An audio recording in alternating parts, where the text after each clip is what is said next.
You're listening to the AfterBuzz TV network. Now, the largest new media platform on the web and your #1 source for after-show entertainment. Very good, Dean Johnson.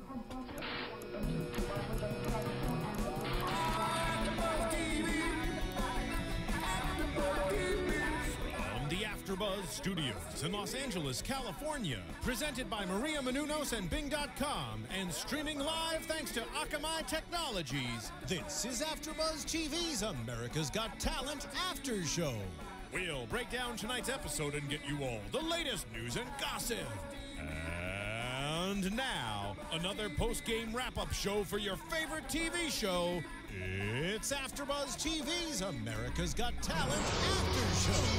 Hey, good evening, ladies and gentlemen, and welcome to AfterBuzz TV's America's Got Talent Recap, Week 3, Audition 3. We are in Chicago this day, and it is an hour long of nothing but acts going through. There was actually no buzzers. Well, you know, I'm expecting that people who come and watch this recap had just watched the show, so apologize. But let's get on to it. I am Kaori Takee, and with me is... I am Daniel Weiss. The lovely Daniel Weiss. Oh, stop. The beautiful sweater and beautiful matching eyes. Thank you. Yes, I'm going to get a big head. These headphones are going to break. Well, the first act that came out was Omega Force Strength Team. They ranged from 34 to 75. It was a huge group of bench press bodybuilders, and they basically did an act of strength muscles. They did barrel squats with a 300-pound squats and the karate chopping, block cements, and they also bench pressed Nick Cannon. What did you think of this act? They were okay. They went down for me because you have a 75-year-old man bench pressing 300 pounds, and then you have like a 40-year-old guy bench pressing Nick Cannon who's like 150 pounds. That's a good point. I didn't realize that they did go down. Like, okay, it's a human, but he doesn't weigh that much. And to anybody that watched the episode tonight, my question is, what's with the motorcycle? Yes, what was with the motorcycle? It was there, and no one seemed to care or use it. Yeah, there's just some girl hanging out on it. Like, hey, check this out. I can sit on things. So what was the girl there for? Sitting on things? Well, wait. No, that was wrong. Maybe they're going to use the motorcycle for a future act since they did go through. Then bring it in the future. I was a little surprised that the judges were so impressed with it, and Mel B called it this is a family show, and that's a family act. Yeah, it is impressive to watch a 75-year-old man barrel squat that, and possibly 300 pounds. Possibly, right. And strength is impressive, but it just didn't do it for me personally. So. Yeah, I don't know. It was okay. It was just okay. Yeah, it wasn't anything special to me. And that's what it was going on right there. But right, meow. The next team was Team Rock. They did some Taekwondo, and honestly, when I saw them, me doing my prejudging again, I thought, Taekwondo, seen that a lot. A lot of your friends do Taekwondo. It's not a thing. You can just say it. A bunch of white people doing karate. Well, there was an Asian chick. And anyway, the Asians rocked this episode, by the way. And Taekwondo, I was actually really impressed with this act myself. Yeah, I like them. I thought, all right, give me karate, make it good. And, like, you know, kicking the boards, but then kicking 3 in a row and jumping and kicking. I thought that was cool. You know, I've seen people can do karate, but hitting targets like that was really cool. Yeah, he hit targets, and he had really cool facial expressions that I can totally appreciate. So I liked it. It was a good act. I was okay with it going through. Yeah, I want to see more. It's one of those acts that I'm like, all right, cool, what's next? Yeah. And they can do something. Exactly. else. Yeah. And then the next act, we had Kyle and Darby. So Darby is this 5-year-old girl who Kyle is training. Initially, he was training her to do cheerleading, and then he decided, you know what? I want to have her learn stunting. Very cute. The girl's cute. She doesn't have yet, personally, much. She doesn't have a flavorful personality the way Ruby did last week, but She was cute, and the acts were great, but it's not something out of the ordinary other than that she's 5 years old. Right, and she didn't really do anything. She lifted her leg and balanced on it, but he was holding it, and so he proved that he can lift 50 pounds. Yeah, I was doing the same thing with my 18-month-old niece the other day, throwing her up in the air. I'm still waiting for her to come down, but still. Yeah.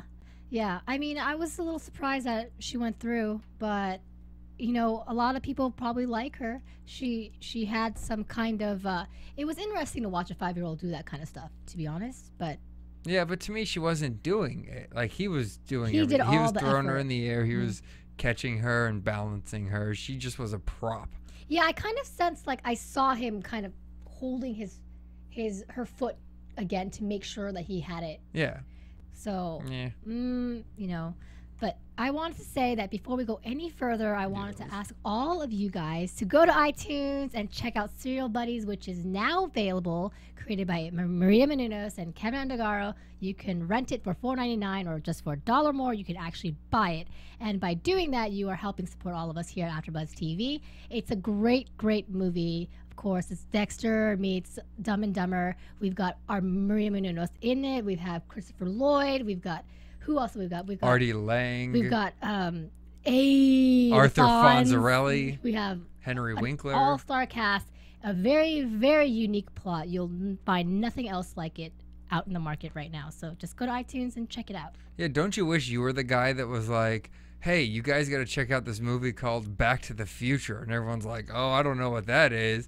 And then they watch it, and now you're a hero. You could be that hero now. You could be that hero, and then you could spread the word, and everyone will be so surprised and thankful that you spread out Serial Buddies and showed some love. So Yeah, check come it on. out. And you know I'm talking to you hipsters. You want to be the first to do something? Be the first to share Serial Buddies. Or be the no, definitely don't be the first, last, but Yeah, don't be the last. no, keep Let going. it keep going. I was like, wait, I take that back. Next act, we have Kenichi, 34 years old. He's from Tokyo, Japan. And all I had on my mind was another Mew. And I was frightened. And I was holding my heart because I was worried for him. But guess what? Well, first of all, he said that he was going to do a dance-ish. He admittedly said it's not a dance, but it's a dance-ish. But you know what? It was actually a dance. I think it was a solid dance. It was great. It was amazing. It was probably the best act of the night, in my opinion. Yeah, I thought he was incredible. You know, I love my favorite type of act, as you may know if you listen to the first episode with Special Head. My favorite act is the one that comes in and you're like, they're going to suck, they're crazy, and then they blow you away. And that's what he did. Like, he came out, everyone thought like dance-ish, and he's wearing this big jacket. And, you know, let's be honest, a lot of people that are foreign and, you know, you can't really understand their accent too well. I understood You're it perfectly, okay? Well, of course you did, because you're foreign with him. I'm not foreign. I was born here. All right. But I get it. My I'm just parents kidding. are I'm not actually being racist. Now. But no, like, you think he's not going to be any good. And not only did he do that, because there's a certain, like, low expectation and then makes things better, but he was even beyond that. He did some things that I have not seen in dance, and specifically, like, okay, the robot stuff was awesome, and I've seen stuff like that.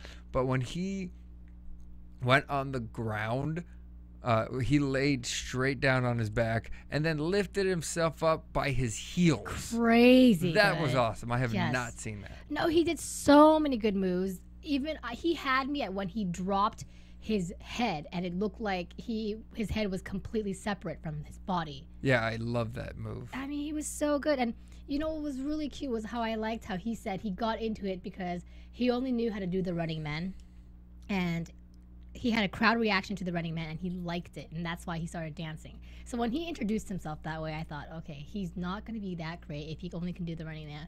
But he can't do the Running Man too well. Yeah. But he can do the rest. Well, you know, Really he was well. messing around, I think. Yeah. But yeah, no, he was really good. Yeah, he was He's good. going to leave and be like, I nailed it. They had no idea I was born in Minnesota. And you know what's funny is a lot of times when I see a single dancer, I always wonder, well, am I gonna get tired of it? What else can they show? What else can they bring? There's a lot of more episodes coming up, and there's a lot of contestants. But this guy, I really just want to see more and more, and I feel like he can bring more and more to the table. I just can't wait to see him again. Right. So I'm looking forward to that. I ogre. Yes.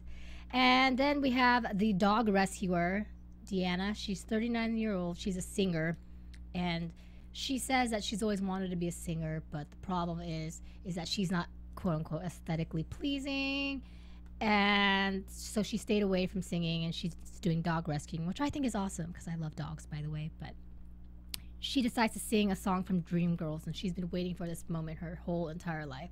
She almost cries before she starts, and she cries after. What did you think of this act? It's between my category of good and bad. It's called meh. Really? It was okay. She's a good singer. It was a little boring to me, and her sob story was dumb because, I'm sure in her life she's heard that she's fat. First off, if you're gonna be that upset about it, go to the gym. I'm nothing against people that are overweight, but if you're gonna say that's the reason that I'm not getting something, do something about it. No, that's a very, very valid point. And beyond that, I don't think that that's a thing anymore.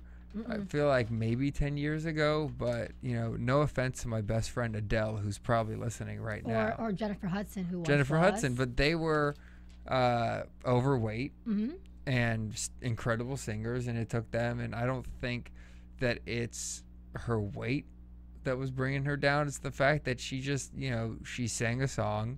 She was a really good singer. She was boring. Yeah.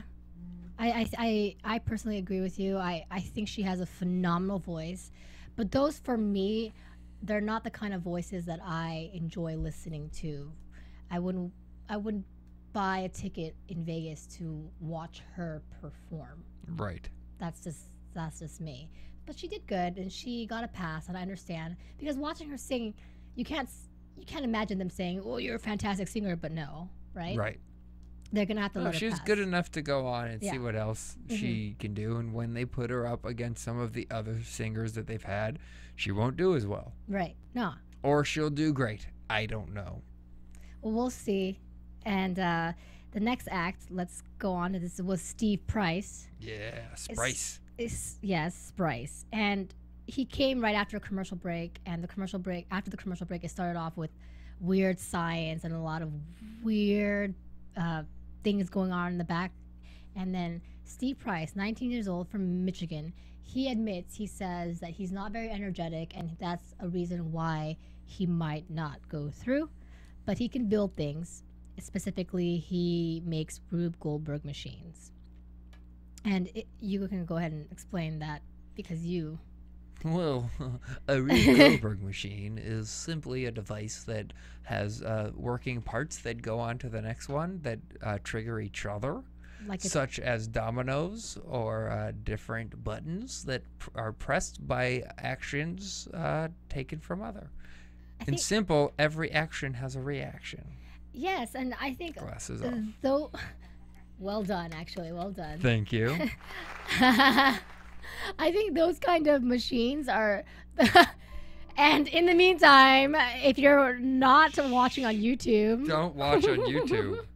He spills his thumb into... Actually, his thumb went diving into his bowl. Look, I was appreciating my fans. And there was clapping. the reaction. There was the reaction. Yeah, that was the reaction.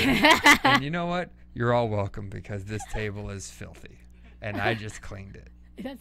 Oh, gosh. So anyways, Sprice, our boy Sprice, 19 years old. He can build things. He takes them to the lobby, and he shows them his creation. And there's like... Keep talking. And it's going to be great for anyone that's just listening. Physical comedy goes great on podcasts. He brings the judges and the audience members into the lobby, where apparently he's been building a Rube Goldberg machine for the past 3 days, and he asks Nick Cannon to do the honors and show how this machine works. It took maybe about a minute for all of it to go through, with the Pee Wee Herman music in the background, and I actually really liked it. I thought it was really interesting, and like you said, this is what you mentioned to me, is that imagine it being bigger. Yeah, I loved it. First off, I love Rue Goldberg devices, and I thought that it was fun. Yeah, take that and make it bigger. That's what the Kinetic King did last season, which he did. They're like plastic pieces or paper pieces. I forget what they're made of. But he did things like that. He meshed them all together. And when he hit it, they would fling popsicle sticks up in the air. And he kept making it bigger and bigger. And the reason he failed and eventually got voted off is because a couple of times in a row it didn't work. So as long as this kid keeps doing that and going and making it bigger, you know, I want him to get to like 3 rounds or 4 rounds and have the entire stage or even like the audience wired for stuff to go. I want to see craziness. I think there's something very captivating about him being exceptionally smart. Yeah. I like that. And I wonder, though, do you think that his lack of energy or lack of quote-unquote personality is going to hinder him in the future? Yes. I think that if he doesn't have some sort of showmanship, it'll get boring. That was part of the Kinetic King, was you liked him. He was endearing. I thought he was adorable. And you want to watch them succeed in something different. Yeah. You know, because eventually if this thing, you know, goes on, you're not going to want, like, you're going to watch it, but you're going to want more excitement from him. And you're going to want more of a stage show. Like the one thing, going back a little bit, that the Omega Force Strength team had that we didn't mention is they did have one guy that was narrating everything. Yeah. And he had energy, and he was like, and now we're going to have a 75-year-old guy. Not going to lie, I didn't remember too much of that. Well, it's because you were busy on your telephone. Oh, okay. That's what happens. Go on. Ladies, you're great. No, but... you know, something like that. If he comes out and has like, hey everybody, thanks for coming, because right now the couple things I noticed, I know he was probably shy and nervous, but he comes out, he doesn't say much. He's wearing a shirt with his own name on it. Yeah, he had a cute smile though. Right, but it just makes me think like he's a pompous jerk. Can I say the D word on this? I don't know what we're allowed to say and not say. All right, I will not say daring. Oops, I said it. Sorry. No, he seemed pompous, and he wasn't. But that's what it gives off when you're quiet like that, and you wear your own name on your shirt. I didn't get the impression that he was pompous. I got the feeling that he was just shy and reserved. You know, what? I just felt like he was just more reserved than most, and it doesn't. For me, it didn't come off that he was being a jerk or anything. He was just uncomfortable. He's not in his element, surrounded by a lot of people. He feels more comfortable building machines, and that's probably why he has such a talent. So true. Yeah. And then we have the bull juggler. I feel like I don't want to go on to him yet. Who do you want to go to then? I'd like to talk about the internet. You want to talk about websites, iTunes, internets, websites. Well, first of all, if you guys have not noticed, we actually have a new revamped website on AfterBuzzTV.com. Yeah. Check it out. It's clean. It's crisp. It's easy to navigate. It smells delicious. It looks fabulous. It's captivating. So just go ahead and check it out. We hope you like it. And since we're on the AfterBuzz TV tip, why don't you guys check out iTunes, where you can rate and comment on this show and all other after shows that we've been doing all year long. There's plenty to go by, and rate, comment, tell a friend, and let us know your thoughts. And yeah, check us out. Yeah, check us out. Check out our last 2 episodes if you haven't too, to find out more about lasers. Yeah, he likes lasers. There it is again. Oh yeah, no, it's gonna be a reoccurring theme. One day we'll have lasers in here. Yeah. Oh man. If there's lasers in here, will you dance for us? Yes, okay. With lasers. We're gonna make this happen. And I'll shoot you all with lasers. And now we have the bull juggler. Let's get back to her. Oh. She's 42 years old. Her name's Rong Mu. She's from China. And it was funny because there was an initial banter with Mel B laughing at her accent, and then she laughed at Mel B's accent. Yeah. Which was interesting. She gets on a unicycle, and she's a bull juggler. I want you to tell us about this because you were very excited. I was. She was awesome. I'm in love with her. I understand. So she gets on this unicycle, which is probably at least 6 feet tall. Very tall, very high. Very high. And she comes out on it. And so that was cool. And then I say to myself, what's next? And Nick Cannon comes out and tosses her 2 bowls, like cereal or soup bowls. And or rice bowls. All right. Or noodle bowls. Okay, we get it. And she puts it on her foot. And at this point, she is unicycling with one leg. And puts the bowl on her foot, kicks them into the air, and catches them one on top of one inside the other on her head. That's crazy. Then comes the 3 bowls, which is awesome and crazy enough. And everyone, the judges are saying, you know, okay, 3 bowls, that's it. Like she's going through, that's great. And then Nick Cannon brings out 4 bowls. And you think, all right, now she's going ahead of what she needs to be doing. And as you were saying, you know, let's hope she doesn't mess this up. Yeah. If she already would have gotten ahead, let's hope she doesn't mess this up. And like I said the past week, you need to come out with more than normal. Sure. Impress us right away. And she did, because she put 4 bowls on her leg, kicked it in the air, caught them all inside of each other on her head without dropping anything. And she's awesome. And if you're listening, I love you and I want to marry you. Oh, if you caught that, you're listening. Well, yeah, I thought she was excellent. And you just broke my train of thought because of that comment. But I just gotta say wrong new, more like right new. Right? Well, anyways. Right? I'm just curious because there was a phenomenal act, and I would love to see it live. It was probably better to see it in person as well. I'm just wondering, what is she going to do next? I'm not saying she shouldn't have gone through. I'm not saying I don't want to see more of her, because I do want to see more of her, and I do want to see what she has to offer. But I'm wondering what she'll have to offer. Well, 2 words. Lasers. Lasers with 20 bowls, maybe? Yeah. Well, I think that she has room to do something else. Maybe, you know, the unicycle is higher. Because she doesn't have to just be a tall unicyclist bowl juggler. She can bring more to it. Maybe it's a different kind of unicycle. She's juggling something else. But it's the fact that she is doing things that we haven't seen. I haven't seen the bowl kick thing on a one-legged unicycle. Very, very impressive. Yeah, no, I completely agree. So she was another yes, as so far everyone has been a yes. And then we come to the final act of the night, which was the American Military Spouses Choir, age ranging from 20 to 56. And each of them have an emotional story because all their husbands are, you know, in active duty. And they're an organization basically that use music therapy to heal the mind, and they also entertain. And they sang the song Ain't No Mountain High Enough. What did you think of this act? Well, they go in my special category of meh.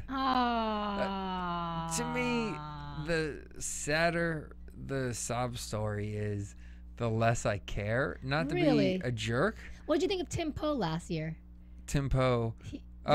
See, that was different. The sob story I didn't care about. He was the military man who developed a stutter in Iraq, and after I think an IED went off, and he was a beautiful singer. Yeah. To me, and then they found out that was a lie. Yes. He never got injured in Iraq. He didn't have a real stutter, so he got disqualified. To me, if you come out and you're stuttering and you can sing, that's different. That's like overcoming something I can see. And, you know, I see it. And it was like, it wasn't that big of a deal to me. But it's just like, okay, this happened to you, this happened to you, this happened to you. Yeah, I mean, I just want to see what you can do. I mentioned Tim Poe because he was very emotional for me. And then it kind of reminded me of this because of, I guess, the active duty thing. And they had a lot of emotion. Each woman had a story. One of them, you know, almost died during childbirth, and then her husband had to leave 15 days after. Right, so. which I said to you, I feel like they said, which one of you has the saddest story? Great, we're going to talk to you and put you on. Like, okay, it was a sad sob story. She overcame it. Great. How was their singing? It was fine. I remember you were saying you were kind of hoping that they were going to be bad.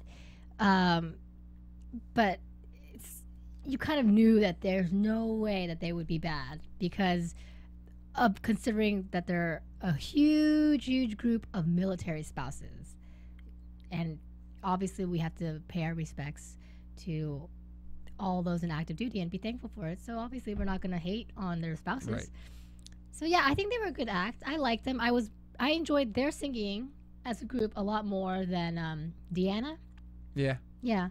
I thought they had really good voices. They picked a good song. I was fitting. I understand why they went through. I liked it. I was fine that they went through. It just wasn't anything special to me. Yeah. Well, are there any singers that you found exceptionally charming this season so far? This season, not that I can remember. Mm-hmm. Yeah, I mean, a couple seasons ago, because I don't watch it for the singers so much. Sure. I'll watch The Voice, and then I'll listen to AfterBuzz TV about it, or whatever other singing show. I don't care about singers, but a few years ago, there was a guy. I'm blanking on his name. He won. Langdon something. I forget. But he came out. He has dreadlocks. He is. He works at a car wash. He just sings while working on cars. And then he came out and he sang like Frank Sinatra, and that got me because I like the fact that he didn't really know he can sing, and that to me he looked like a crazy person. So the element of surprise. Not the surprise, the humbleness, I guess. Well, don't you think that the two big hits last week were humble, even though their voices were exceptional? The one that looked like a football player, and then the guy who got kicked out because his parents didn't want him being gay. Yes, and as you remind me, they were great. They were exceptional, great. And I spoke last week that I loved them. Yay! You should marry them too if you want. I wish I could, but I don't live in New York, and it's not legal here. That's true. We are in California, so not possible as of yet. All right, so that about does it. This was a very, very short episode because they have the voice finale. And what's up? I had some news I wanted to talk about. Yeah, and we have some news. We don't have to. We would. I would love to hear it. Please go for it. Real quick, I wanted to talk about this because it is ridiculous to me. It upset me, and it's regarding America's Got Talent. Okay. Last year, there was a singer, 10-year-old Sebastian De La Cruz. He was a mariachi singer. Okay. And they loved him. He was great. He got pretty far. Mm-hmm.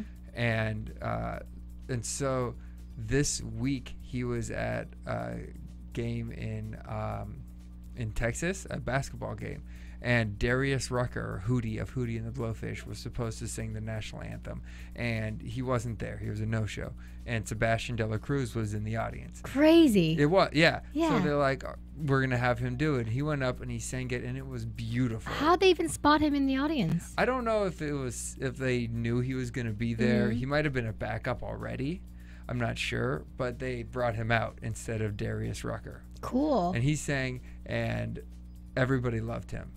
And then later that night and the next day on Twitter, people started talking about how can a Mexican sing the American national anthem? And what is this Mexican doing singing? There was a huge amount of people bringing up racism against him, talking about this 10-year-old kid should not be singing the national anthem because he's Mexican.